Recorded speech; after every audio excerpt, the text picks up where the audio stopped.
produzida pelo Centro de Teologia e Ciências Humanas e pela Coordenação Central de Ensino à Distância da PUC do Rio.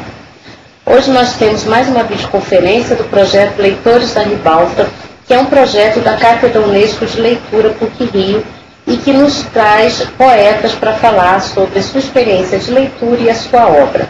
Então eu vou passar a palavra para o Érico Braga, que é o coordenador do projeto Leitores da Ribalta, que é pesquisador da Cátedra de Leitura, que vai nos apresentar os poetas que estão aqui conosco hoje e vai conduzir os trabalhos, as entrevistas, enfim, vai fazer todo vai ser o cicerone de hoje para percorrer o trabalho desse pessoal que está aí falando de cultura, fazendo poesia e que hoje nos brindam com a sua presença aqui. Então, Érico, por favor, a palavra é sua. Obrigado, Gilda. Bom dia a todos os poetas aqui presentes, bom dia, telespectadores. Em nome da Cátedra Unesco de Leitura, gostaria inicialmente de agradecer ao CCAD, à PUC, ao Decanato, ao Grupo Poesia Simplesmente também, que está me assessorando no gerenciamento, no secretariamento de todas as ações. O nosso projeto Leitores da Ribalta, que está agora no seu quarto evento, né, prevê um encontro com diversos poetas com atuação marcante, né, e autoria distinta na área cultural, performática, teatral, musical, contemporânea do Rio de Janeiro, e prevê que esses poetas possam nos dar os seus depoimentos de vida, suas histórias de leituras. Daí o nome Leitores da Ribalta, pessoas que participam do meio poético, cultural, como autores e como atores, mas que também têm as suas perspectivas, as suas leituras, as suas conceituações, as suas opiniões sobre esses envolvimentos e essas articulações no meio cultural, principalmente através da poesia. Hoje eu conto com a presença de Sérgio Jerônimo, Verônica Dias e Dalmo Saraiva para darem os seus depoimentos das suas histórias de leitura e os seus envolvimentos tanto com a poesia como também com o meio poético que os envolve e nos abraça a todos. Se vocês quiserem começar, podemos dar a vez as ladies. Women first. Bom, eu queria agradecer ao Érico o convite, primeiro. E parabenizar por esse projeto, que acho que é um olhar da Universidade e da Academia sobre um movimento que começou a se tornar evidente, a se tornar algo presente na realidade do Rio de Janeiro, eu posso falar pelo Rio de Janeiro, e é muito bom, muito saudável a universidade poder ver essa realidade, né? Poder tomar pé disso, e a gente ter esse tipo de troca, né? Esse convite significa a abertura da universidade para essa entrada, né, dos poetas, dessa realidade para dentro da universidade. Bom, em relação à minha trajetória, eu gostaria de falar que, primeiro de tudo, eu nasci na Costa Rica, o que significa estar imersa numa realidade de língua espanhola, né? Minha mãe é brasileira, mas meu pai é paraguaio e a gente, a maior parte do tempo, falava espanhol dentro de casa. Depois eu morei um tempinho nos Estados Unidos, depois eu vim para o Brasil, depois eu voltei para Costa Rica, e aí foi período então de alfabetização, enfim, e depois eu morei no Peru, depois é que vim para o Brasil. Então, essa questão de dominar a língua, né, de poder ler e escrever, de poder me fazer entender, era uma questão de sobrevivência, era muito vital isso para mim, né? Eu fico pensando que talvez daí, eu sei, uma interpretação minha, talvez daí tenha vindo esse desejo, né, essa vontade, mas primeiro de tudo veio a necessidade fundamental. Eu me lembro de um momento muito crucial na minha vida, quando eu cheguei no Brasil, eu tinha uns 8 anos, em que teve um exercício de leitura, interpretação de texto e tal, e a coisa fundamental, a gente estava falando de uma formiga aqui antes de começar, a coisa fundamental do texto, né, 8 anos de idade, era uma formiga que a casinha dela era um cogumelo. E eu tinha entendido o texto todo, mas eu não sabia o que era cogumelo. E era fundamental, porque a minha formiguinha entrava, saía, enfim, né? E depois tinha que desenhar a formiga e seu cogumelo. Era um desespero, porque a professora passava pelas carteiras, vendo que cada um tinha desenhado, significava que cada um tinha apreendido, compreendido do texto. Eu sabia que era a casinha dela, mas não sabia o que era. Então eu desenhei uma casinha, como uma casinha qualquer. Tristeza total, né? Então, assim, a palavra cogumelo ali significava vencer ou morrer. Era tudo. Bom, mas voltando um pouquinho atrás, eu acho que a minha relação com o poético, colocando de uma maneira mais ampla, né, como o Hélio quis colocar, ela vem lá da Costa Rica, do tempo que eu comecei a fazer aula de dança, né? Fazia balé com 5 anos de idade, eu estava no palco fazendo solo. Então, a presença da arte, a possibilidade de expressão artística é bem anterior, né, em termos de palco, de movimento, bem anterior à questão da palavra, para mim, né? Hoje em dia eu sou atriz, sou poeta, mas sou também professora de física. É uma atividade que eu exerci durante muito tempo. Quando eu cheguei no Brasil, que eu retomei essa questão da dança e comecei a fazer teatro, e eu só fui escrever mesmo, assim, mais consistentemente na fase adulta. E assim, o meu trabalho hoje em dia é um trabalho bastante mesclado, bastante, uns dizem performático, não sei, a palavra performance ela tem várias definições e a própria academia tem um cuidado em relação a essa palavra, então eu prefiro não usar. Eu prefiro dizer que, enfim, eu tenho os meus textos, hoje em dia, inclusive, acho que estou escrevendo menos poesia, mas ampliando esse olhar poético por um trabalho que é da poética do corpo, da presença no palco, do uso do próprio teatro, do uso de projeção de imagens, do diálogo com essas imagens, enfim, da incorporação, então, da tecnologia também no meu trabalho. E, enfim, o que mais posso? Acho que basicamente é isso, em termos de uma trajetória. Falando talvez mais especificamente de uma experiência com a literatura, né? Acho que a minha vivência não é tanto de leitura de poesia, li alguma coisa, enfim, né? Cecília Meirelles, Drummond, Adélia Prado, Neruda, um cara que eu gosto muito. Mas eu acho que a minha leitura é mais ampla, no sentido, ou mais limitada na parte de poesia, mas eu leio muito romance, leio muito teatro também, né? Aí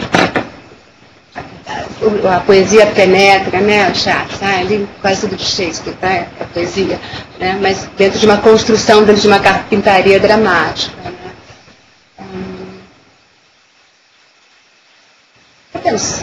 Temos, olha, com certeza é muito curioso observar, inclusive porque a gente vai muito pelo viés poético, que é a temática que importa como guia das nossas perguntas, dos nossos depoimentos, e a gente sempre parte do pressuposto que a pessoa tem uma iniciação poética e depois dessa iniciação poética que descobre como a poesia pode se ampliar em novas formas de expressão. A palavra performance proibida ou cuidadosamente colocada, como você disse, tá? Ou então o teatro, mas no seu caso foi um contato inicialmente com a plateia, com a possibilidade de expressão do corpo, e posteriormente como que a palavra veio se engajar, não necessariamente a palavra poética, mas a palavra que poeticamente talvez mais se engajasse nessa forma de expressão. Ou seja, são caminhos diferentes, mas que todos eles se encontram justamente no encontro.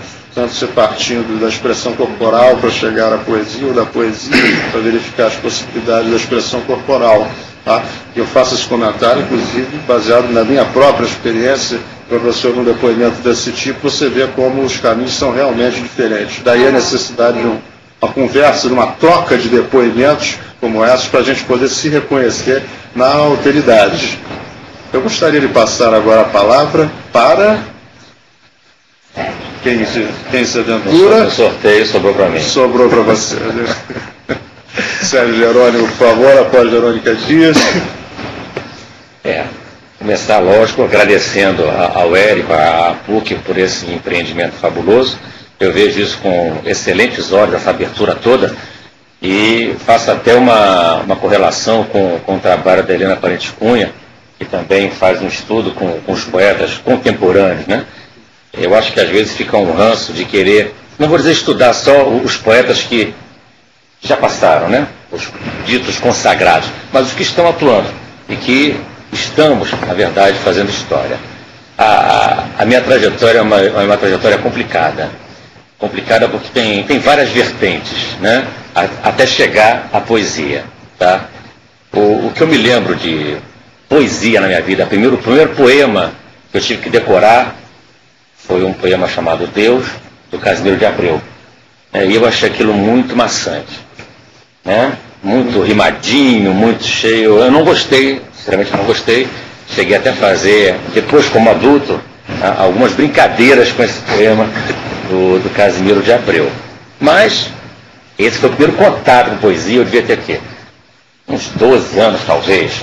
Mas foi muito bom, porque eu estava no colégio que eu tinha aulas de português todos os dias. E as aulas eram diferenciadas, aulas de gramáticas e aulas de redação. E durante os 4 anos que eu estudei nesse colégio, eles provocaram a que fosse feito caderno de redação em cada ano. E esse caderno, então, tinha, primeiro, uma ilustração e depois você dissertava sobre essa ilustração. Evidentemente que o professor dava um tema. Né? E eu me lembro que eu preparava esses cadernos como se fosse um livro, realmente. Meu pai fazia o prefácio, e existia todo um ritual para isso. Eles eram encapados, eu pegava papel, passava álcool assim para fazer a capa do livro. Tinha essa preocupação, né? Na época eu nem sabia que mais tarde eu iria ser editor de livros também. Quer dizer, já tinha alguma coisa nesse começo. Então eu gostei sempre de ler. Né? Eu tive no meu pai um exemplo de leitura. Né? Ele vivia com um livro debaixo do braço. Para onde que ele fosse, ele tinha um livro. E eram sempre livros muito grossos. Aquilo me impressionava muito. Como é que ele conseguia ler tanto? Né? E os livros eram sempre sobre história. História da humanidade, história do Egito, história da Pérsia. Isso me contaminou. Eu passei a ler muito isso. A minha leitura inicial era isso. Na época nós tínhamos um sítio, quando era criança, proximidade de Praça de Alferes, Mendes, em Paulo de Fronten. E uma biblioteca muito grande. Posteriormente eu vim ter uma biblioteca de 4.900 e poucos livros, que eu doei essa biblioteca. Quando eu me mudei, não tinha onde colocar, tive que doar essa biblioteca. E eu passei a ler muito então, nessa época, e lia esse tipo de livro. Uma vez chegou na minha mão uma coleção de poetas românticos, uma coleção de livros, né? 3 livrinhos com capa azul, madrepérola, tinha um desenho do poeta, e eu lia, né? E eu achava aquilo muito chato. Muito chato, porque eram poemas parnasianos, muito românticos. Não me tocavam, na realidade, não me tocavam. Mas não me afastou da poesia, não. Bom, na formação, né, houve um livro que me marcou muito em formação, né, que foi o livro chamado, estava comentando sobre isso, o nome do livro chama-se Cazuza, do Viriato Correia. Né? Esse livro guardei na cabeça e até dei para o meu filho ler depois. Eu guardei esse livro comigo, tenho guardado até hoje. Tá? E é um livro que fala muito de família, tradição, moral. Tá? Eu li Viriato. Então gostei desse livro, passei, até acho interessante as pessoas lerem esse livro realmente. E na adolescência eu tive meu primeiro contato assim, com o teatro, né? Foi que me chamou a atenção, depois foi o teatro. Mas foi ver uma peça que eu não entendi nada. Uma peça chamada Ralé, né? De Máximo Gorki, né? De Gorki. Acho que na época eu não estava pronto para ver essa peça. Mas como vamos ao teatro, né? Era o Teatro Novo, ali no centro da cidade, eu assisti. Depois as peças foram excelentes. Aí eu vi Hair, Godspell, eram coisas mais movimentadas. Mas o contato com o Máximo Gorki foi esse. Acabou, depois eu fui ler Dostoiévski, mais tarde, essas coisas todas, mas a trajetória continua. E eu comecei a escrever uns poemas, eu chamava de poemas A2. Era eu e um companheiro, na época de 16 anos mais ou menos. Não, 16 anos mesmo. E a aula estava muito chata. Então, a aula de química chata. Então, a gente começava a escrever sobre a aula de química. Só que começava a escrever com um poema. Escrevia um verso, escrevia outro. Escrevia um verso, escrevia outro. Então, eram os poemas 2. E, ao mesmo tempo, a gente fundou no colégio um boletim estudantil chamado no singular mesmo, O Gurus. Estava na moda os gurus, né? Naquela década de 60, tinha muito guru indiano, aí, então nós tínhamos também mostrava para que a gente veio ali no colégio, né? A gente colocava esses poemas, né? Aspas, poemas, mas as pessoas gostavam. Isso me chamou a atenção, né? E eu passei a gostar disso, comecei a escrever sem nenhuma pretensão, sem nenhum comprometimento, como assim dizer. E logo após essa fase, eu tinha que escolher o que eu tinha que fazer na vida, né? Trajetória de vida. Aí eu acabei indo para o militarismo. Eu fui ser militar. Coisa assim surpreendente, né? Eu esperava também. Mas como eu fui pesquisar, uma das leituras minhas era sobre a Segunda Guerra Mundial, eu gostava de ler tudo sobre isso, eu acabei sendo milico, passando 30 anos dentro do Exército, os últimos 10 anos, professor do Colégio Militar do Rio de Janeiro, e também a minha poesia ela veio, como Verônica falou, a dela, esse comprometimento veio na fase adulta já. Então, a minha também veio. A partir de um dado momento, eu encontrei um grupo, chamado Grupo Oficina, e a partir daí eu comecei a ler vorazmente poetas contemporâneos, poetas vivos, né? Fiz parte da feitura de um dicionário em que eu criava os verbetes junto com Francisco Igreja. Francisco Igreja é um poeta luso-carioca, ele já é falecido, e ele então era o mentor desse Grupo Oficina. E a partir daí eu comecei a ler tudo que caía de poesia nas minhas mãos, tá? E li muito Fernando Pessoa, né? Drummond, Vinícius, tudo foi aparecendo. O Vinícius veio através da música, né? E a trajetória foi essa. A partir daí eu comecei a pesquisar também poesia, a ponto de o meu mais recente livro ser uma pesquisa, né? Porque veio a inspiração, aquele famoso 1%, né? Veio a inspiração, eu sentado no Arraial do Cabo, passou um vento aqui e cantou um poema para mim. Foi muito interessante. E eu sentado no Pontal da Atalaia, do outro lado era a África. Ensandeci por completo. A partir daí eu resolvi escrever um livro sobre a Península Ibérica. Tá? E foi uma pesquisa de 10 anos, eu tive que visitar a Península Ibérica para acabar o livro. Impressionante, tive que ir lá para confirmar aquilo. Muito interessante, uma coisa atávica mesmo, tive que ir lá, não teve jeito, né? Tipo de origem, não sei. E hoje em dia, a minha criação ela é engraçada, ela é muito temática, né? E às vezes até assim, por por encomenda. Sérgio, escreve sobre o Flamengo. Aí eu vou pesquisa e escrevo um poema sobre o Flamengo, não tem jeito. E a coisa sai, flui, né? O poema flui realmente, mas tem que vir a inspiração, tá? Nem que seja assim um mínimozinho, mas vem e aparece. Leituras de hoje, romances, muitos romances também, né? Eu li um romance que me marcou muito atualmente, foi um escritor espanhol, alguma coisa Ruiz, lembra até do nosso companheiro aí, Ricardo Ruiz. É A Sombra do Vento, eu não sei se alguém leu aqui. Ele está até na lista de best-seller também. E é engraçado que a gente faz uma diferença entre o livro que é feito e o livro que é feito para ser best-seller. Eu não vou entrar nessa seara, mas existe uma grande diferença, né? Os livros que são best-seller, eles são criados para isso. Existe toda uma forma diferente. Então, eu acho que deveria ter 3, como assim dizer, catálogos nos jornais, na revista. Ficção, não ficção e best-sellers. Porque são livros criados para serem best-seller. Eles são encomendados para serem desta maneira. Então tem um livro, inclusive, chamado O Best-Seller, que deve ser lido, que fala sobre o mundo exatamente editorial de Nova York. Tá? Eu acho que a minha trajetória é por aí. E a partir da década de 80 eu entrei, vamos assim dizer, realmente no mundo poético do Rio de Janeiro. E, graças a Deus, conheci todos vocês e estamos aqui agora. É isso aí. Uma coisa que mais depois, obviamente, que a trajetória de vocês, imagina, vai se esgotar aqui agora nesses 10 minutos, né? ela ainda tem muito a dizer para a gente, mas principalmente aqui no nosso encontro, ela vai ser dita nos diálogos, nas cumplicidades. Uma coisa curiosa é que você, e é uma coisa que eu vou perguntar depois, é que você acha que a musa, de repente, pode estar um pouco preguiçosa, pode estar dando atenção a outras bandas. Então, eu vou encomendar a inspiração. E é a questão da pesquisa, que a gente faz e que gera o poema, e o poema gera a pesquisa, né?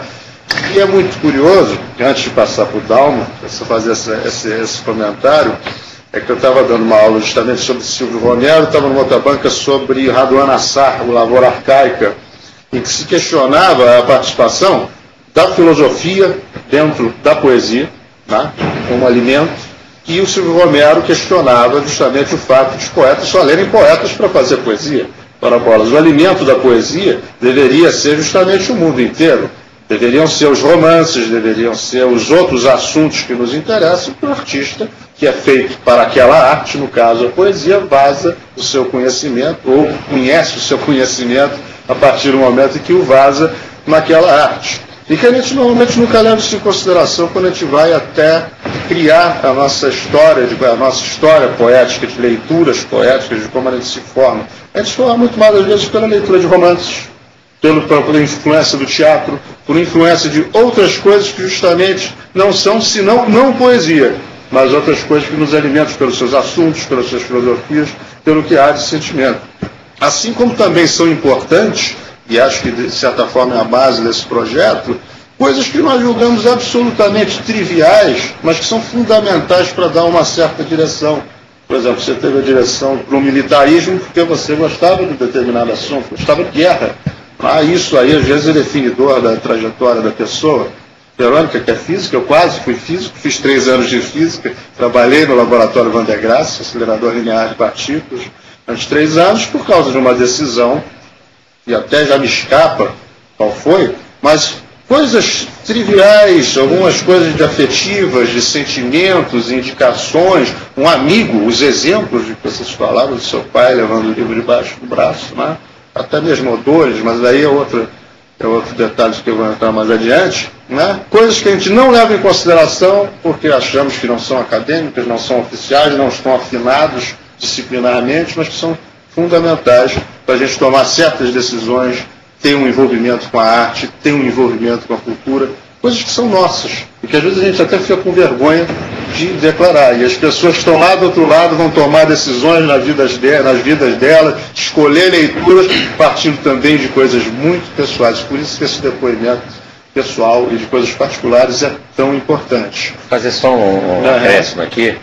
Eu falei que a trajetória era complicada, várias vertentes, né?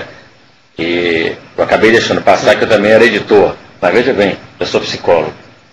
Eu tenho a formação em geografia, eu tenho a formação em geografia, em história, em letras. Ao mesmo tempo que eu fui fazendo o exército, eu fui buscando isso tudo. Mas eu acabei ficando mesmo, como profissão, após o exército, com a psicologia. Então, eu atendo normalmente, se vocês quiserem entrar em problemas, pode atender. A gente não trabalho com divã, tá? Mas isso influenciou muito a minha poesia. Cara, depois dessa salada transdisciplinar que nós estamos colocando, os espectadores podem até pensar que são um bando de loucos, e nós somos os primeiros a precisar dos seus auxílios psicanalíticos. Não, então, aproveitando a cancha do Sérgio, antes de eu começar a falar um pouco, eu vou falar então uma coisa para você, que o analista foi ao analista e nunca mais voltou. Eu agradeço a PUC e ao Érico, especialmente por essa lembrança, por me trazer para esse projeto, que eu acho que é importante, né? E além dos nossos encontros e desencontros pelas cidades, pelo Rio de Janeiro, nesse encontro poético é muito enriquecedor, né? Agora, falar de mim, eu falei para o Érico ali que o meu currículo é de 1 minuto. Mas eu vou tentar falar em 2, então. Tá? Porque, na verdade, eu nasci no meio do mato. Eu nasci no meio do mato, não nasci no hospital, eu nasci na esteira, né? A minha família é meio a mistura de tupi-guarani, caipora, caipira, e eu sou meio mateiro, sou silvestre mesmo, né? E a minha infância foi no meio do mato, então por isso que eu escrevi, que está até no meu livro, eu não tive jardim de infância. A minha infância foi no jardim. E, na verdade, meu currículo mesmo, eu fiz o curso primário, fiz o curso secundário, fiz o terciário, depois entrei para o quaternário. E estou até hoje, porque o quaternário é essa escola que me ensina sobre minhas viagens, as pessoas que eu encontro, os meus trabalhos que eu faço dentro do Estado, fora do país, graças a Deus. Várias vezes eu fiz isso. E isso me enriquece muito. Eu tenho esse meu curso quaternário. E na verdade, eu era criança e não sabia o que era poesia. E vivia pisando nela. Aí, eu na escola, eu tive, na verdade, na minha família, só teve um cara que eu acho que tem alguma coisa a ver. O resto, ninguém mais. Que é um tio meu que era cantador. Né? E ele ia pescar, e quando ele pegava a canoa, ele saía remando e cantando. E eu apreciava aquilo. Mas também não dava a mínima bola. Porque eu não sabia o valor daquela coisa forte que mais tarde veio para mim. Né? Na verdade, eu também não sou cantador. Nem sou poeta, eu sou aprendiz de poeta. Né? E aí, eu estudando na escola a 5 km que eu tinha que andar, eu comecei a lidar. As professoras começaram a puxar a gente ler Machado de Assis, Dom Casmurro, eu não dava a mínima. Vários deles, inclusive um professor meu, depois numa época ele chegou para mim, numa turma, ele me sorteou para falar dentro do auditório lotado, Canção do Exílio do Gonçalves Dias. E eu não estava nem aí, eu não gostava, e no dia que fui me apresentar, eu me atrapalhei.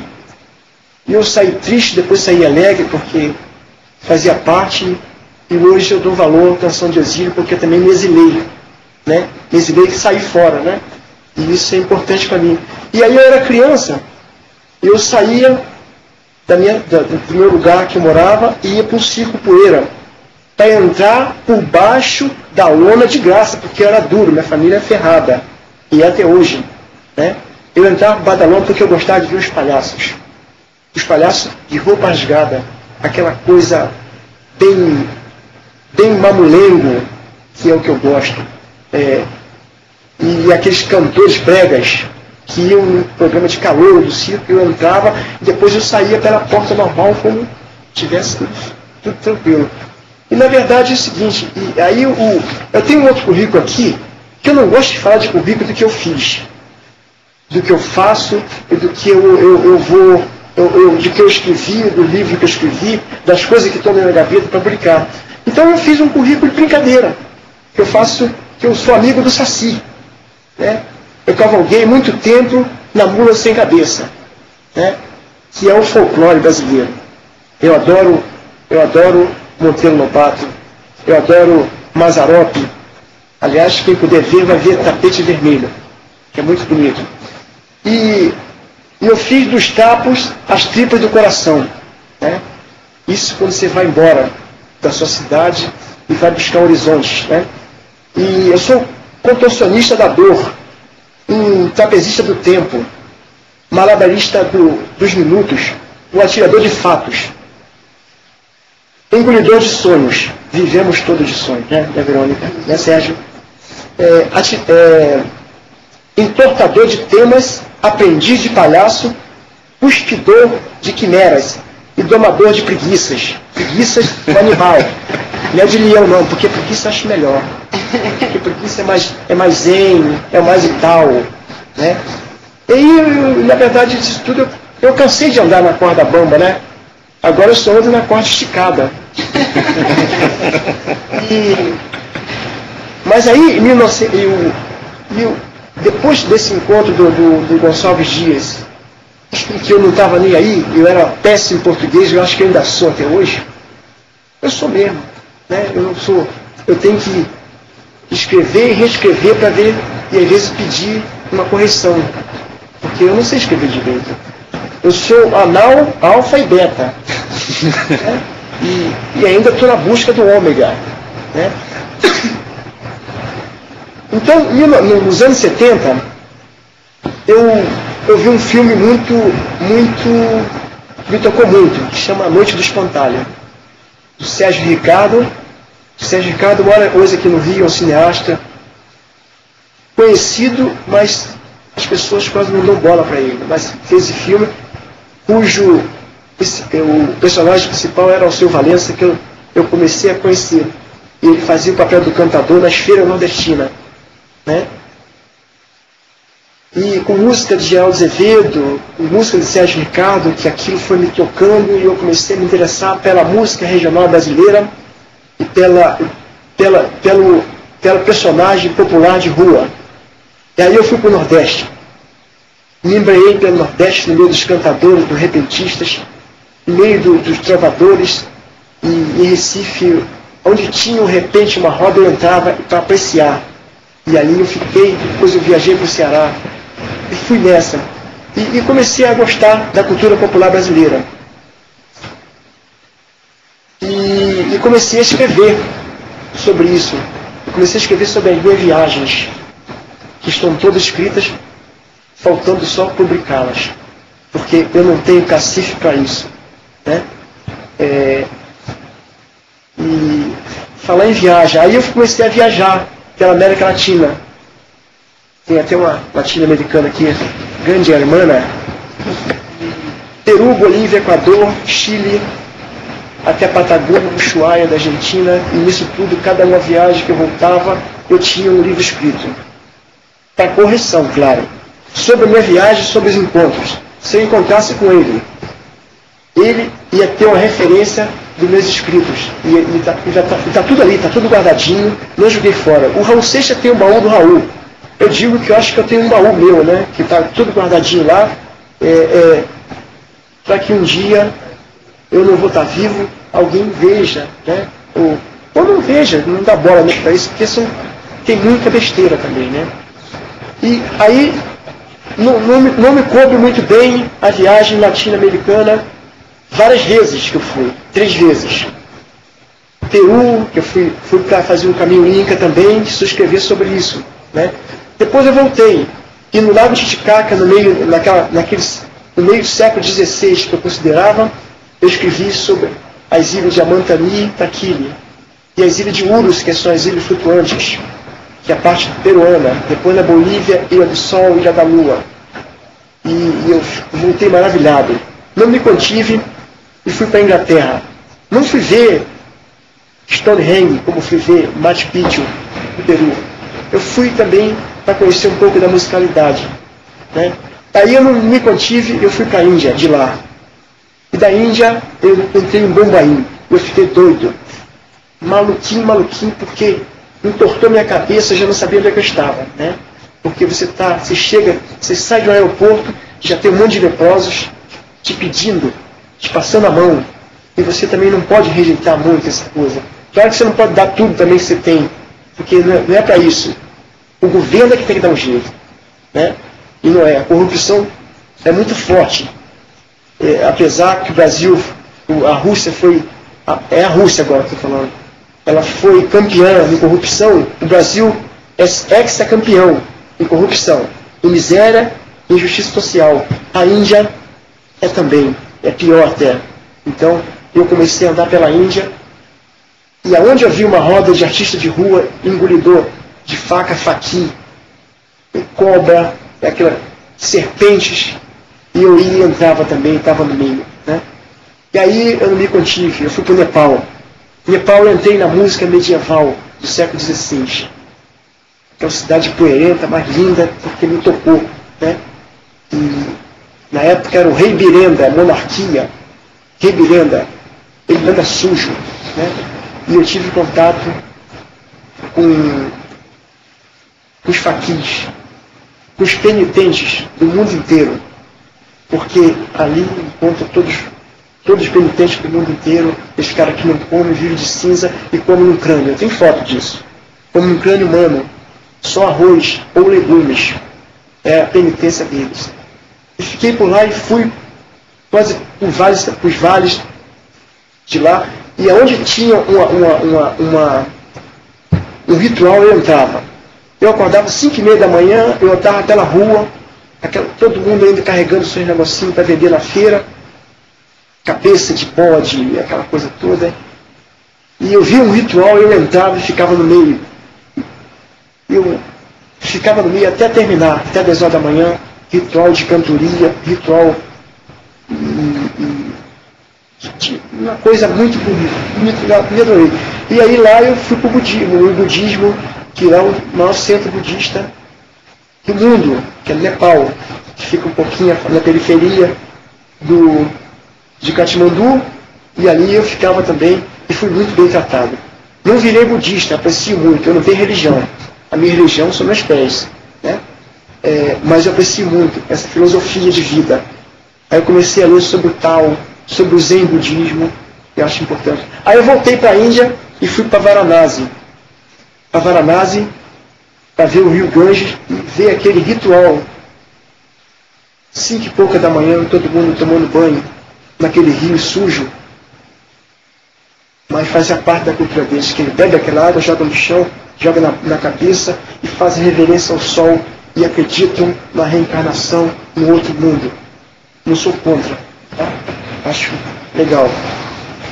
E aí eu vi umas 12 cremações do corpo humano, que são os pobres que não têm onde... não tem uma coisa mais... como ir mais fácil, na verdade quase todos são queimados, né? E são toras de lenha, bota ali e fede churrasco, né? E ali de noite também os cachorros ficam ao redor, os parentes ficam ali olhando. Se der bobeira, o que sobrar o cachorro come. Não pode bater fotografia, mas eu bati escondido. E à noite eu saía pelo rio, pagava um barqueiro, e eu ia com israelitas, franceses, alemães, íamos para um ritual de música, festival de música nepalesas. E dali eu vi isso tudo e sempre escrevi a minha história, todinha essa trajetória. Mas aí, antes disso, aqui no Rio de Janeiro, eu tive 2 professores muito importantes na minha vida.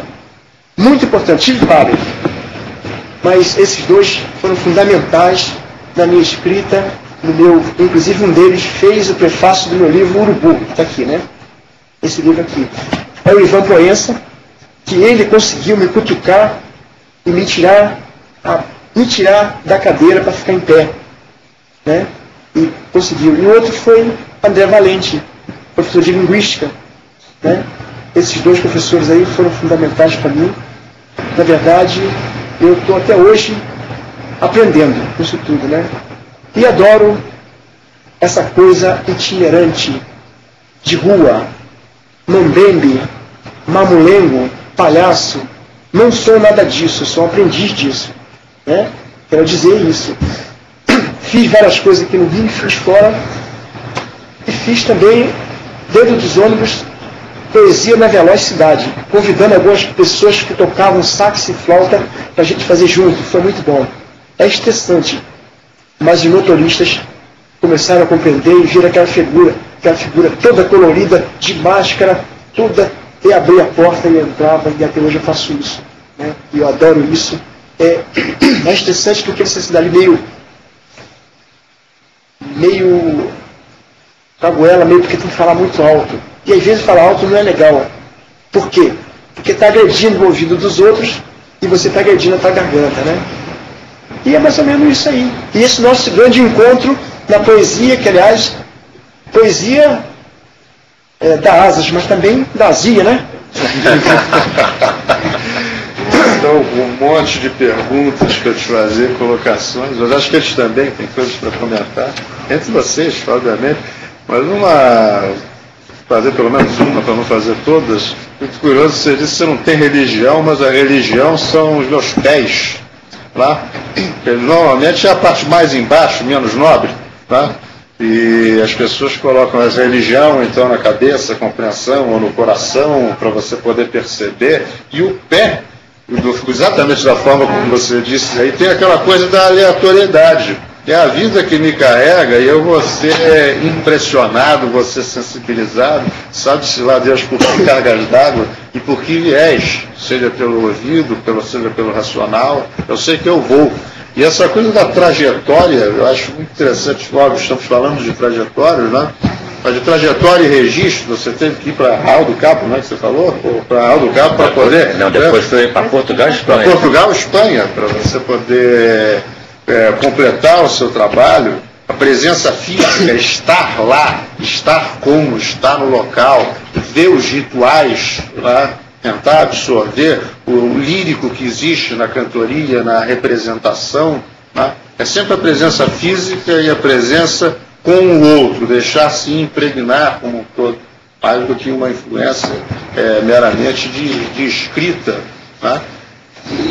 Chegando ao que você falou de pessoas que te influenciaram, né? Você deixou para o final para falar do Ivan Cavalcante Proença e do André Valente como referências literárias, mas você tinha falado inicialmente do cantador de barco, se eu não me engano, né? Seu pescador. O pescador, que são essas coisas que ficam, a gente supostamente ficam perdidas na infância, mas não ficam, porque são elas que detonam justamente a necessidade de você ver outros cantadores, outros palhaços, outros. Depois você falou, voltando para as pessoas que aí influenciam literariamente, Fernando Pessoa, você leu muito Fernando Pessoa, né? Com certeza você tem registros também de teatro, de dramaturgos.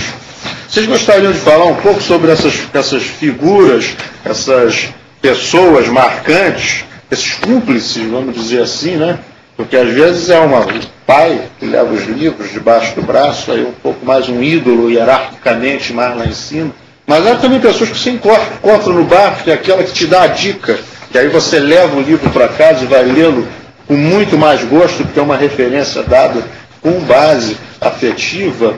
Quem foram essas pessoas para vocês? E essas pessoas são personagens, são familiares, são autores, são professores.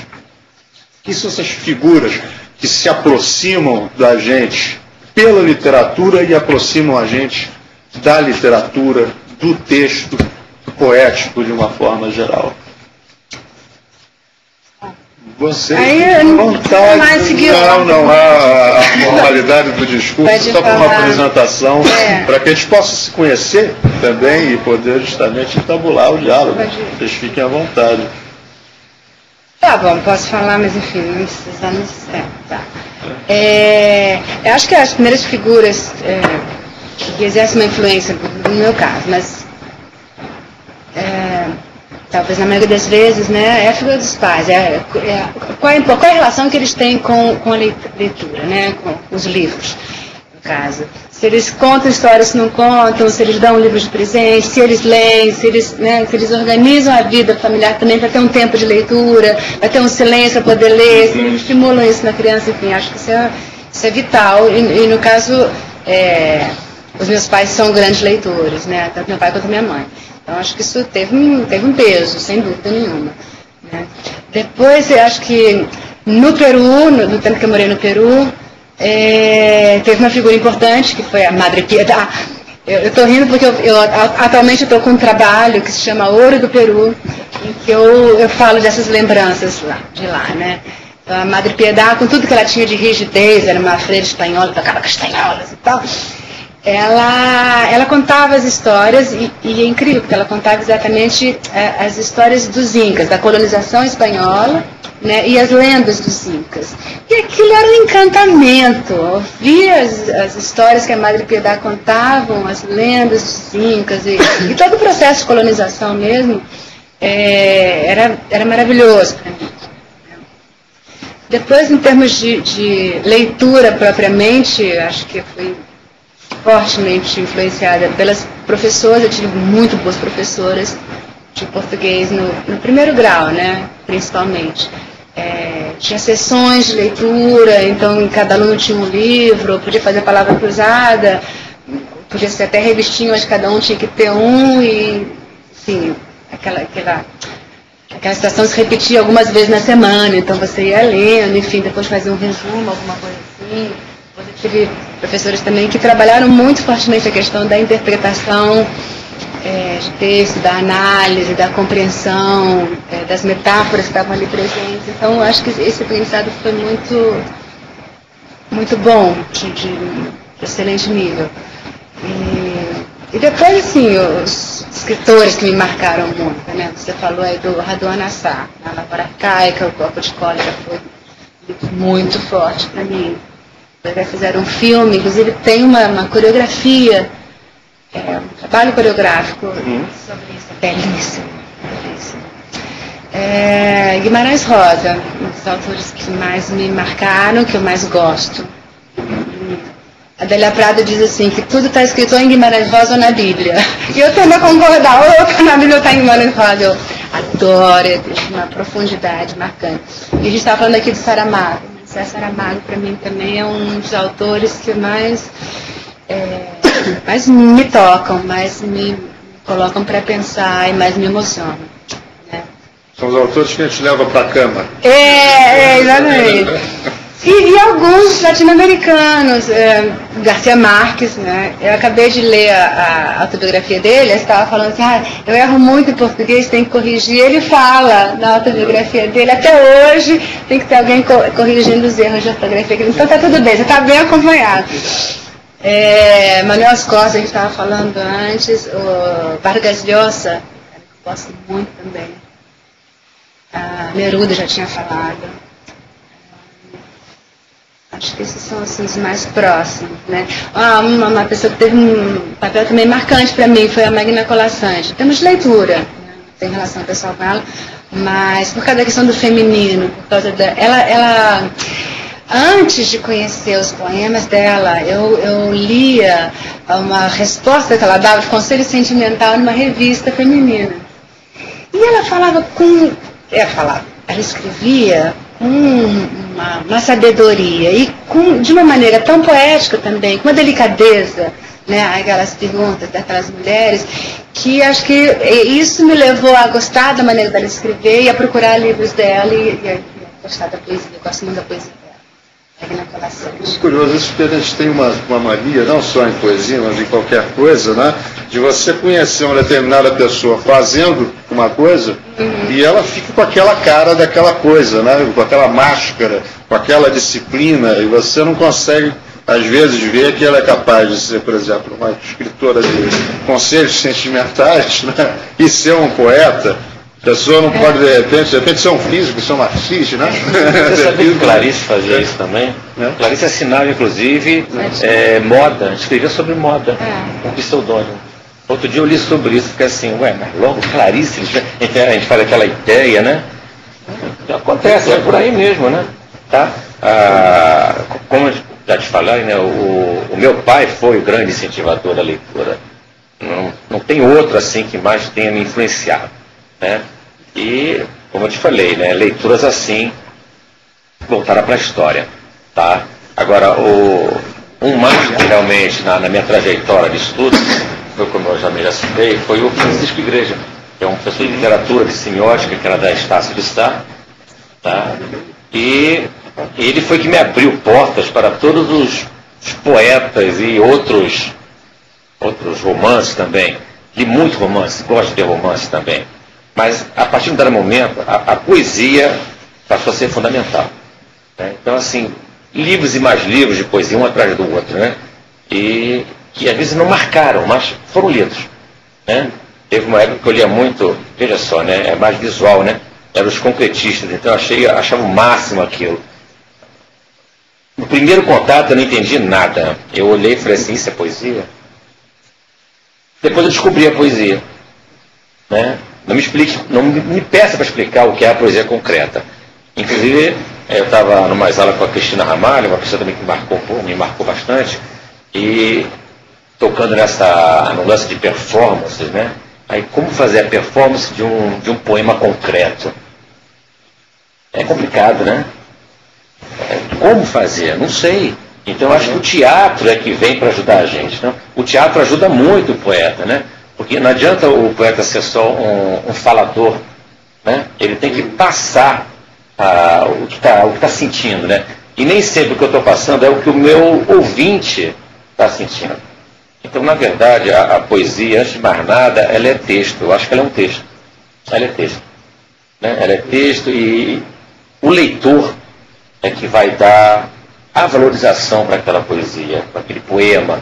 Ele é que vai entender do jeito dele, não do jeito que eu escrevi, ou que você escreveu, ou que qualquer poeta tem escrito. Né? A apreensão do poema passa a ser do leitor. O poema pertence a ele, não pertence mais a mim. Acho que isso aí não é só eu não. Vários poetas já falaram isso, né? Que a partir do momento que ele vai para o papel, o poema cria asas. E azia também, né? Porque... dá a possibilidade da gente se surpreender também, né? Porque você disse, quando eu dei ele, cara, com a poesia completa, eu achei que, poxa, que novidade. Eu acho que essa novidade nunca se esgota. Não, né? não. Eu acho que o Taio dá para dizer isso, que andou com a religião nos pés para ver as outras, para ver rituais.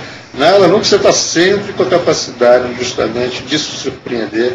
Para mim, por exemplo, a minha grande surpresa foi um encontro com uma poesia que podia ser reformatizada, poderia ser dramatizada, e posteriormente, aquela que era feita em função dessas possibilidades de leitura, que são as leituras corporais. Você já começa a escrever pensando em apresentar-se, em performatizar-se em função de uma luz, em função de uma música, e aí ela se amplia dentro da...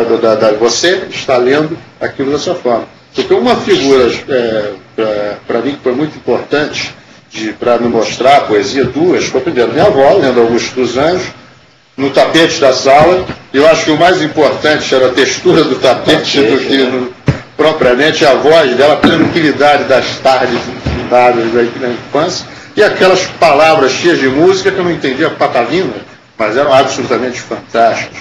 E a outra, meu pai, recitando essa de Queiroz como se fosse poesia, passagens inteiras que ele tinha de cor. Isso causa uma ideia muito forte, justamente você está falando do texto, né? Do texto, da pessoa que lê o texto, e o texto é lido para se ler para outra pessoa.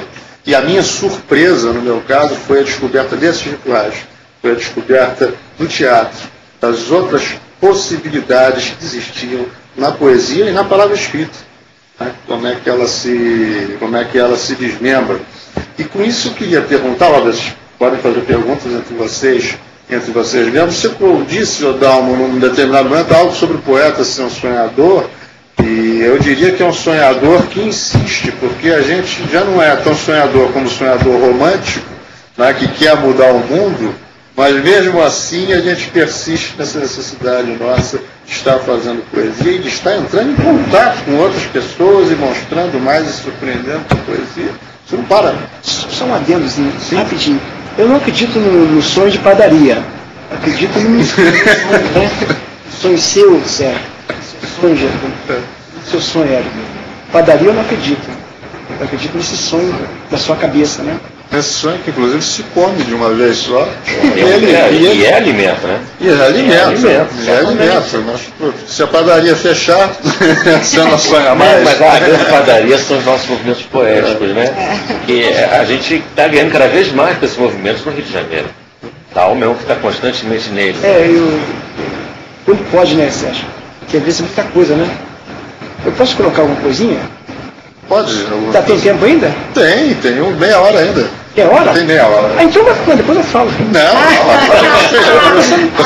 Você já se colocou? Porque na verdade é o seguinte, eu esqueci de colocar uma coisa que a minha avó me contava muita história quando era guri, quando era criança, né? E ela contava muito religiosa também. Eu não sou religioso, né? E me contava muita história dessa coisa de mula sem cabeça, né? De mãe do ouro, de folclore, que é mãe do ouro que atravessa de um lado para o outro, aquela coisa toda. Isso tudo eu também não dava bola. Mas depois, mais tarde, veio acontecendo a coisa daquilo que você falou, puxou, né? Vai puxando e você, né? E aí, falando sobre a leitura, na verdade, eu não lia quase nada. Eu lia só história em quadrinho, gibi de história em quadrinho, que era Durango King, aquela coisa toda, Walt Disney, e história em quadrinho, e eu não sabia que era tão quadrado, né? Com aquele negócio, né? Mas foi importante, mas não tinha. É só um vício que tomava, né? Que aí tinha um vício, depois das 6 horas da tarde tinha história. Agora eu vou tocar você, Sérgio. tinha história, radionovela, que é na rádio que a gente não tinha televisão. Pois é, eu não falei nas rádios também. Era um rádio grandão, era um rádio grandão que tinha Jerônimo, o Herói do Sertão. E até tinha o Anjo também. O Anjo, o Moleque Saci. Eu via muito rádio. E por sinal, eu estou escrevendo agora sobre o Saci ciclista. Eu pedi licença no Monteiro Lobato, estou escrevendo sobre. Então tinha todos os personagens dentro dessa novela. E eu podia estar fazendo tudo que eu tivesse, soltando pipa, jogando bola de gude, fazendo piano, porque eu não tinha brinquedo da Estrela, né? O meu brinquedo eu mesmo fabricava. Os carrinhos de lata, aquela toda, um papelão com lata. Aí 6 horas eu ouvi. Você lembra disso, Sérgio? Jerônimo no rádio. Tinha a companheira que é a Aninha. Outro dia eu brinquei contigo. Foi? Aí eu brinquei com essa história de Jerônimo, né? Então foi tudo isso. Mas aí eu te pergunto, o que eu li mais, aí estava conversando ali, que eu gosto muito de Veias Abertas da América Latina, de Eduardo Galeano, que é um uruguaio fabuloso, que depois eu li outros sobre teatro dele, né? E tem vários livros aí. E depois, como você falou, o Vargas Llosa, que é a Guerra do Fim do Mundo, né? E aí eu fui, antes de eu ler a Guerra do Fim do Mundo, eu já tinha ido a Monte Santo, na Bahia, para pesquisar. Você já tinha ido ao fim do mundo, né? Para pesquisar onde andou Antônio Conselheiro. Depois eu fui no lugar Canudos, na Bahia, para pesquisar o movimento do Conselheiro, do profeta, né? Aquela coisa toda. E ali, me envolvendo também com aquela música regional, que no interior da Bahia tem muito, como Minas tem muito também. E essa coisa toda. Aí eu comecei a ler Castro Alves. Aliás, eu te pergunto uma coisa para vocês. Quem Castro Alves? Eu acho que foi o colégio obrigando todo mundo a decorar. E você devia ser ter sido salvo pelo provavelmente deve ter uma outra brincadeira com outro poeta que Castro Alves, exatamente. Quem Castro Alves, cara? Você Fernando uma pessoa, mas eu não sou bom de trocadilhos, nem você. Você agora, quem foi? Quem Castro Alves? Eu concordo com o Sérgio. Acho que os professores, enfim, a instituição escola que transformou os poemas dele em algo obrigatório, que os alunos tinham que engolir, decorar, e se perde o amor pela poesia, se perde o desejo de descobrir, se perde a possibilidade de que aquilo seja algo significativo. Enfim, acho que...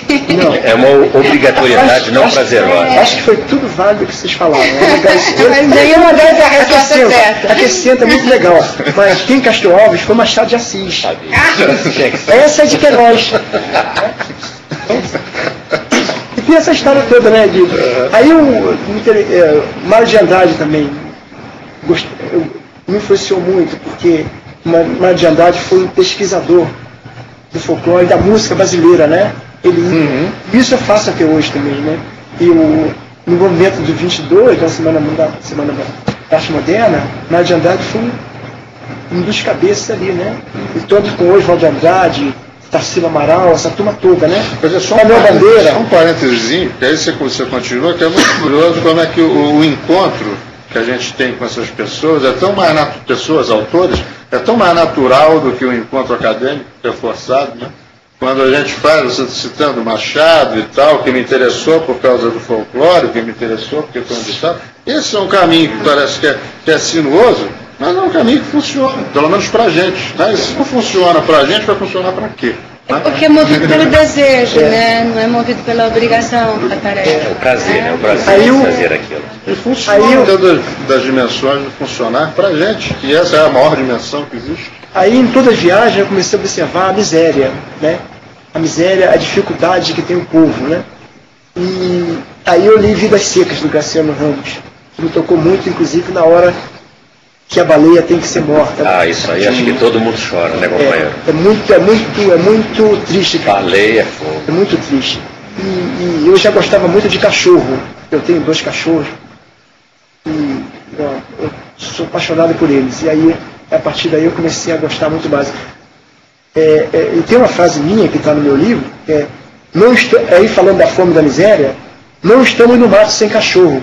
Cachorro tem demais. O que está faltando é mato. Né? Mesmo assim, eu continuo gostando dos cachorros, animais. né? E eu falo também que é preciso preservar os homens para que possamos... É preciso preservar os homens para que possamos... É preciso amar os homens para que possamos preservar os animais. Um trocadilho ecossocial, né? Uhum. E aí, o Graciliano, aí eu entrei para Guimarães Rosa, que eu fui a Codesburgo, né? Por sinal, agora tem uma grande festa para ir lá. E comecei a me interessar, né? Por Grande Sertão Veredas, que eu acho que é a nossa Bíblia mesmo, como você falou, Verônica, é isso mesmo. E aí eu comecei a ler nestas histórias, ou últimas histórias, ou primeiras histórias, do meu tio Aretê. E comecei a incorporar aquele personagem que tem um diálogo com a onça que vive no mato bebendo cachaça. E até hoje eu estou tentando fazer aquele personagem. Que eu reduzi aquilo de 60 minutos para 18 minutos, tirando os textos que eu mais consegui colocar na cabeça, porque é muito difícil. Falar em, assim, é muito difícil. É só coisa de Guimarães Rosa, que eu não tenho capacidade para isso. Eu queria falar um pouco de uma experiência que eu vivi em 2003, 2004, que é quase uma experiência antipoética, mas ao mesmo tempo ela é paradoxal. Foi uma experiência muito interessante, difícil de ser vivida. Assim, eu estava participando de um projeto da prefeitura chamado Ateliê Coreográfico, em que todo dia de manhã eu ia junto com outras 100 pessoas ter aulas de vários tipos de movimento, vários estilos de movimento, né? Capoeira, balé clássico, dança contemporânea, danças áreas, enfim. Mas à tarde eu vinha para a PUC, eu estava contratada como redatora de um laboratório de sensores a fibra ótica. E eu escrevia textos científicos, né? Textos para folders, relatórios, enfim. Em um certo momento eu comecei a escrever patentes. Redação de patentes é a experiência mais inusitada, enfim, para não usar outra palavra, que eu vivi. E eu estou contando dessa relação com o ateliê coreográfico, porque de manhã eu ia para um ambiente completamente artístico, criativo, né? Bastante feminino, em que os sentimentos eram valorizados, faziam parte do processo em que a gente estava vivendo ali, as pessoas se tocavam, se abraçavam, enfim, um trabalho corporal e poético, né? Enfim, as pessoas se emocionavam depois do trabalho, enfim. Isso de manhã. Eu ia para casa, tomava banho, almoçava. À tarde eu vinha para a PUC para um laboratório gelado, ar-condicionado baixíssimo, por causa das fibras óticas. Cada um na frente do seu computador, um ambiente eminentemente masculino, embora todos muito simpáticos, pessoas que eu quero muito, muito generosas, mas outro tipo de relação corporal, outro tipo de raciocínio. E a redação de patentes em particular, que era o que eu fazia, né, é um tipo de texto técnico, estruturado, poesia também é estruturada, mas enfim, isso está de uma forma fechada, que você não pode criar isso, pelo contrário, né? O exercício basicamente é não permitir que nada dê duplo sentido, não permitir que nada ali possa ser interpretado de outra maneira que não aquela denotativa, descritiva daquele produto, daquele invento. Então, cada palavra só pode indicar uma única coisa, e cada coisa no texto só pode estar indicada por uma palavra. Uhum. Nossa, mas eu acabava exausta. Já tinha passado 4 horas de manhã fazendo aulas de dança, criando em dança. Eu chegava à tarde e tinha que escrever isso. Então, nossa, foi um período assim... Você devia estar mais cansado por causa da imobilidade compulsória do que propriamente pelo exercício de manhã. Muito difícil, mas ao mesmo tempo, isso que eu quero falar do paradoxo, me fez aprender tanto, porque você quando começa a ter o olho refinado para isso, né, você foca nisso, você começa a perceber como cada palavra dá espaço para mais interpretações, ou colocar do lado dessa, ou invertendo a ordem, ou colocando depois, né, você vai se refinando tanto e percebendo a riqueza e as possibilidades da língua, né, você fica exausta, claro, mas você aprende demais sobre isso. Então, paradoxalmente, foi um exercício árido, difícil, mas que me ensinou muita coisa, né? E me deu, eu acho que essa experiência me deu chão para textos mais longos, para textos com uma carpintaria mais complexa, que é o que eu tenho escrito ultimamente, que é para teatro. É uma coisa curiosa, porque a sequência das coisas que você ia contando dava, de repente, asa a gente imaginar e você ia dizer... Enlouquecer. Eu ia até comentar, diferente das pedras do deserto, que de manhã faz 50 graus positivo, de noite faz negativo, a gente não racha. Mas dava até para imaginar que você ia dizer que, olha, era bom porque me dava uma concentração, uma angústia do tecnológico para sair completo, mas não, você colocou justamente aquilo ali e foi útil. As coisas efetivamente se misturam, né? Você aproveita de tudo em tudo. Eu terminei o meu último livro, agora em dezembro, justamente com a revisão do dicionário de termos técnicos da Petrobras, lembrando meus bons tempos de engenheiro.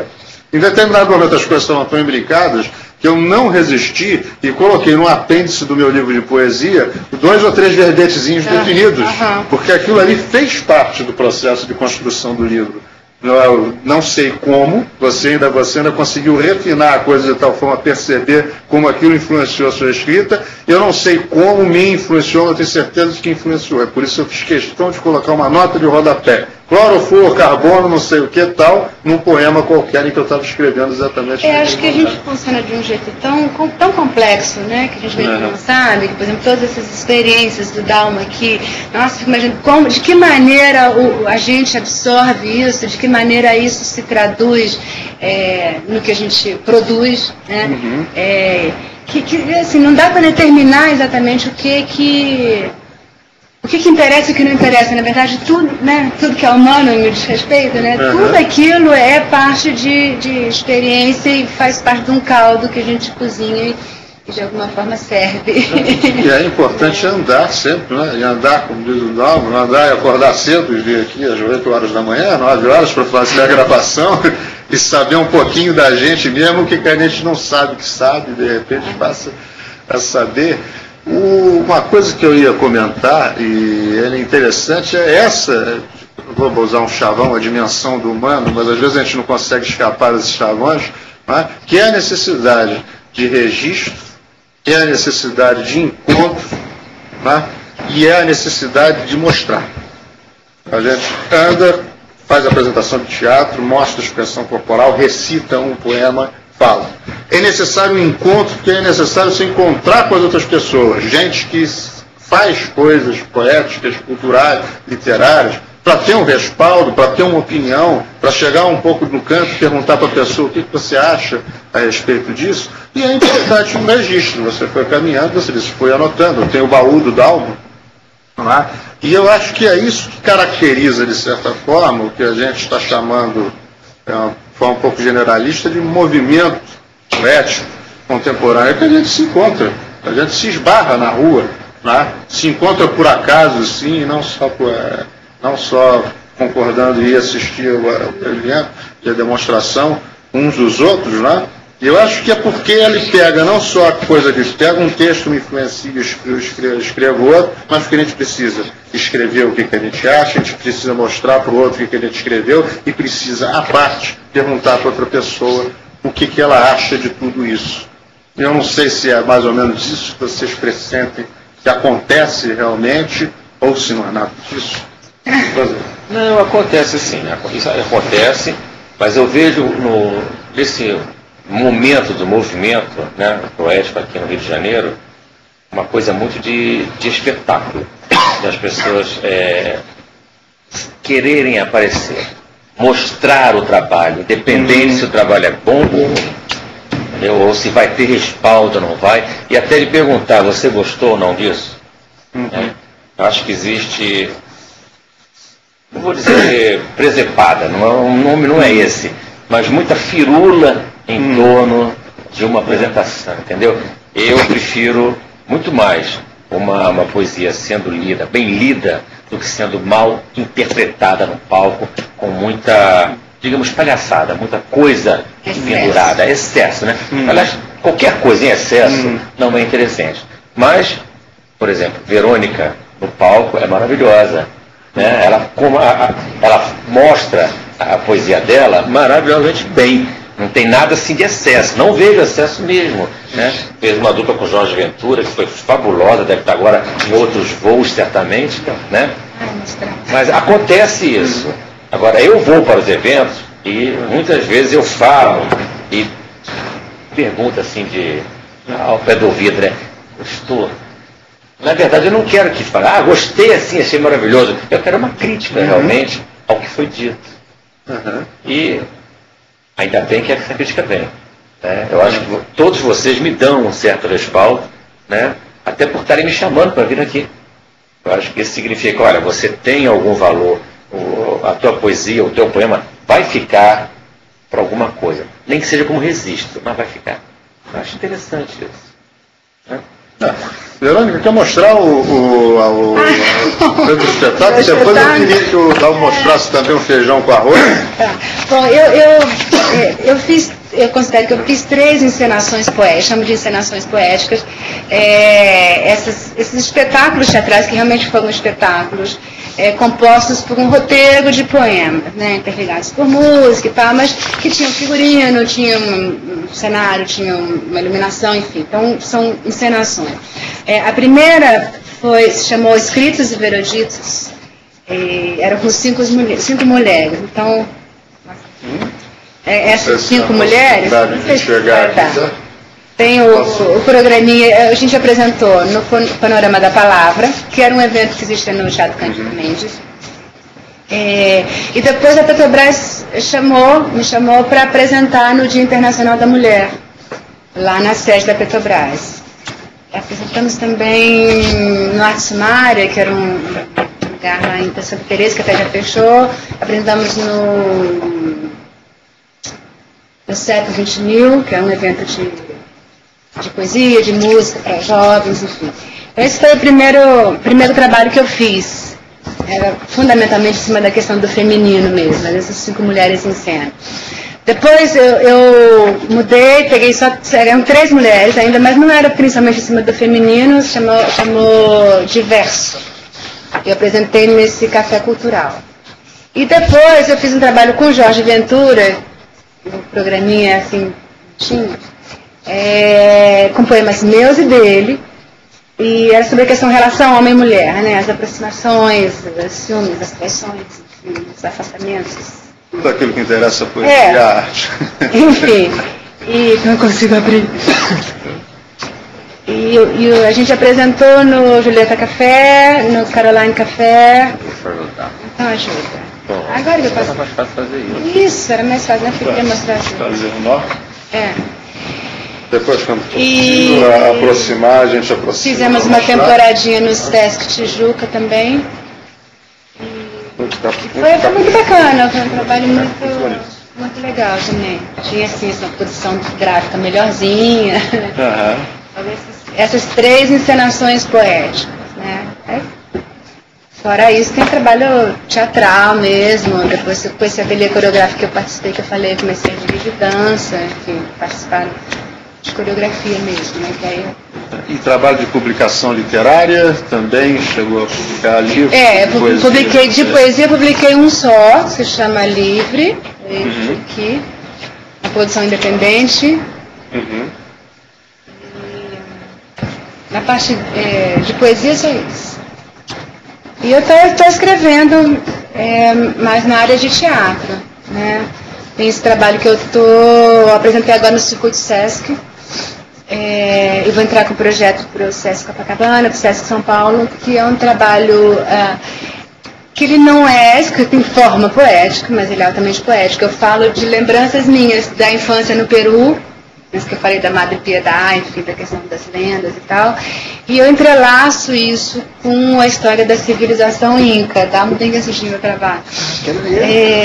Então eu faço esse jogo contando 2 histórias ao mesmo tempo, indo de um para o outro, falando da memória individual, memória coletiva, falando da construção da identidade de um povo, identidade individual, falando da competição, falando da intolerância, da guerra. São temas que vão perpassando esse trabalho. Estou muito contente com esse trabalho. Ele foi construído a partir de pesquisa da história da civilização inca, de uma pesquisa minha, de lembranças de infância, E ele não está em forma poética, mas eu acho que ele tem vários momentos, inclusive tem inserções coreográficas, como eu falei, tem projeções de DVD, então tem esse diálogo com essas imagens, que eu acho que são imagens poéticas que eu construí. Ótimo, e é sempre bom verificar que essa atuação, né, é mais uma atuação do que uma autoria, vamos dizer assim, ela sempre, às vezes, parte de uma pesquisa, ou ela necessita de uma pesquisa, ou ela gera uma curiosidade maior, ou seja, tudo sempre é foco de interesse e de criação, para a gente ir mais adiante, né? E de passar, eu não diria mensagem, que é uma coisa um pouco, talvez, ideológica demais, mas sempre de passar a nossa impressão artística, poética, sobre aquelas coisas que a gente tem observado, tem tido curiosidade de observar e tem necessidade de falar sobre. Passar para o Dalmo, depois passar para o Sérgio também, para ele falar da atuação junto à PERJ e voltar também à questão muito interessante que você falou sobre os exageros, né, que é uma coisa que tem que ser, acho que, discutida nesse pouco tempo que ainda nos resta. Mas, Dalmo, mostra pra gente o feijão com arroz e a sua... Mostrar o feijão com arroz, eu dizia só um textinho, só o seguinte, que antes de existirem as palavras, as pessoas sentiam mais. Eu não tenho nada com isso, eu sinto muito. Eu não tenho palavras. E aí, antes de eu falar do feijão com arroz e urubu, antes eu e Manuel Concidente, que é um amicício meu, a gente começou a fazer um jornal chamado A Égua, que falava da cultura do norte e nordeste do Brasil. E a gente fez até o número 4 porque a gente tinha um patrocínio, né? Depois a gente perdeu todos os patrocínios, que é um tabloide grandão. Eu tenho eles em casa, que está arquivado, né? E aí perdemos o patrocínio e aí ficamos sem pai nem mãe. E aí, com isso, eu e ele, a gente bancou três jornalzinho pequenininho também, chamado Fios de Cascalho, que aí já pegou mais umas 3 pessoas e ficamos 5, e ficou mais barato pra gente. E a gente fez porque a gente não vendia, a gente dava em mão na universidade, nas escolas, na rua, né? Quando estava fazendo um trabalho de rua, dava para as pessoas, claro que a pessoa amassava e jogava fora no lixo, mas o lixo vai ser reciclado. E aí, o urubu é o seguinte, o urubu é o bicho mais ecológico que existe no mundo, né? Para mim, ao meu ver, é o urubu. E ele não tem folha branca, né? Tudo folha preta. Só a capa aqui que é em sépia. Que essa aqui é a fotografia do meu amigo Rui, que é um arquiteto ambiental, que pegou a segunda mortandade de peixe, a penúltima mortandade de peixe da Lagoa Rodrigo de Freitas. E ele pesquisa isso tudo, e quando eu tinha feito o livro e faltava a foto, que eu tinha uma foto que eu não gostava, ele mostrou essa foto e ele não sabia do livro. Eu perguntei para ele se daria para colocar a foto do livro. Está aqui o crédito dele, Rui Sardo, é um baiano da Gota Serena, que mora aqui no Rio de Janeiro, né? E está aqui, são frases soltas que não são poesia, né? Eu falo até de pedrinhas também, né? Que a pedrinha, esse texto de pedrinha que está aqui, que eu fiz sentado, deitado na praia de Copacabana, não, na praia da cidade de Copacabana, na Bolívia, no Lago Titicaca. Tem uma cidade chamada Copacabana. Eu ficava lá contando pedrinhas 3 horas, e eu fiz um texto, contar pedrinhas, não sei o quê. O único texto grande que tem aqui, né? E o Ivan Poença, que sempre foi meu incentivador, eu perguntei para ele, ele falou que um dia, me falou sem pretensão, nem eu tinha pretensão de escrever nada, de editar um livro. Escrever tinha, mas de editar. Ele falou, um dia quando você fizer um livro, se você quiser eu faço o seu prefácio. Aí eu já estava escrito e eu fui procurá-lo. Ele falou, é para agora, te dou amanhã. Está aqui, eu adoro, porque o Ivan foi meu guru, é o meu guru até hoje, né? E essa aqui é um monte de besterol, né? Só tem asneira. Fica diminuindo esse trabalho. Só tem asneira. Aí eu não me contive com o Fio de Cascalho, também a gente não pôde bancar mais.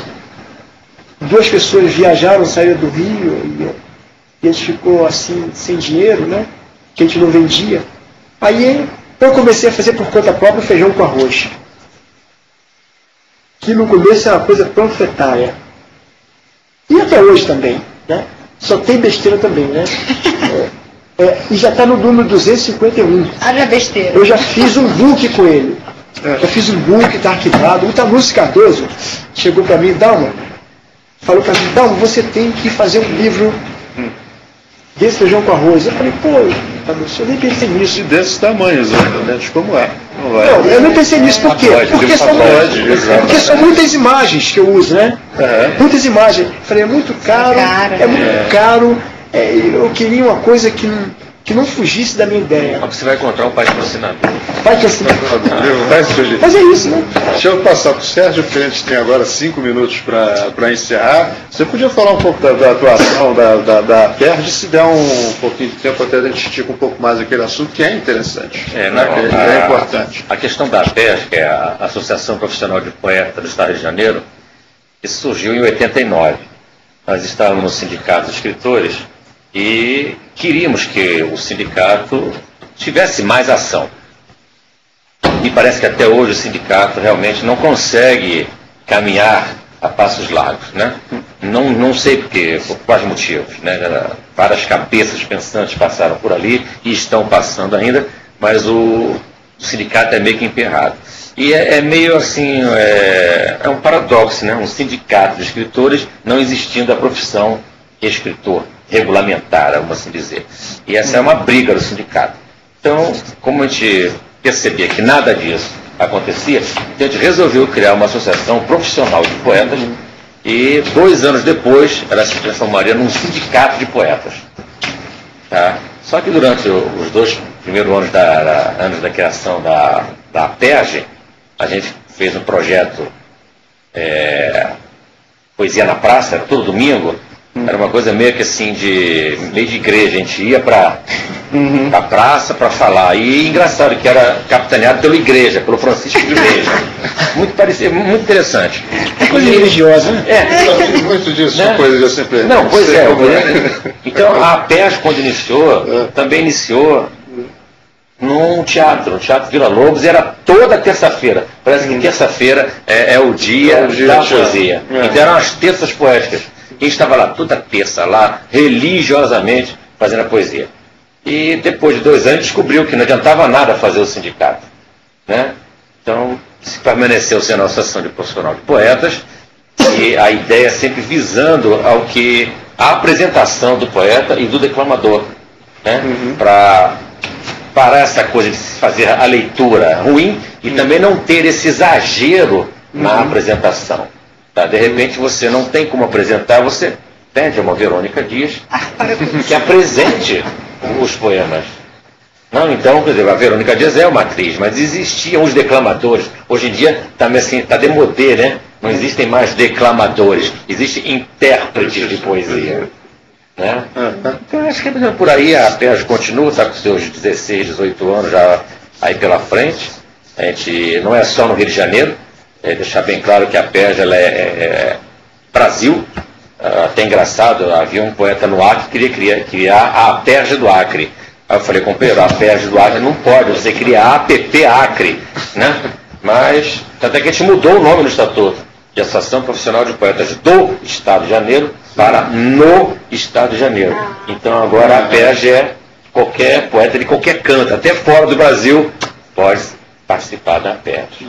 Você está à frente da PERJ nesses últimos 18 anos, da apropriação sua. Eu sempre também participei de todas as diretorias da PERJ, né? Eu sou um dos fundadores também. A primeira presidente foi a Messônica Noliel, depois teve a Lúcia Rosadas, Petra Rosadas, poeta Glenda Maia, e depois Sérgio Jerônimo de novo, já pela 4ª vez. Está na hora de passar o cetro para um outro poeta aí. Nós estamos quase terminando. Eu acho que fazer umas considerações finais. É curioso, só para desengasgar isso, que é uma coisa que eu ia comentar, sobre a gente sempre tem a necessidade de perenizar a obra, né? A questão necessária do autor, né? De ele se eternizar. Eu achei curioso do Dalmo, é que ele é mais ecológico, né? Ele não quer perenizar a obra, ele quer reciclar. E eu acho que isso, de certa forma, caracteriza todas aquelas pessoas, como nós, que tentamos passar e passar adiante, né? Seja com a nossa expressão, seja organizando esse material artístico em parcerias, com trabalhos conjuntos, né? E também nos agremiando, nos encontrando, não por uma coisa tão institucional, tão forçada, tão militante talvez, como algumas pessoas queiram colocar, acho militância uma palavra complicada, mas nesse acaso religioso que os pés nos levam a nos encontrarmos inadvertidamente e inevitavelmente, todos nós sempre acabamos por nos encontrar.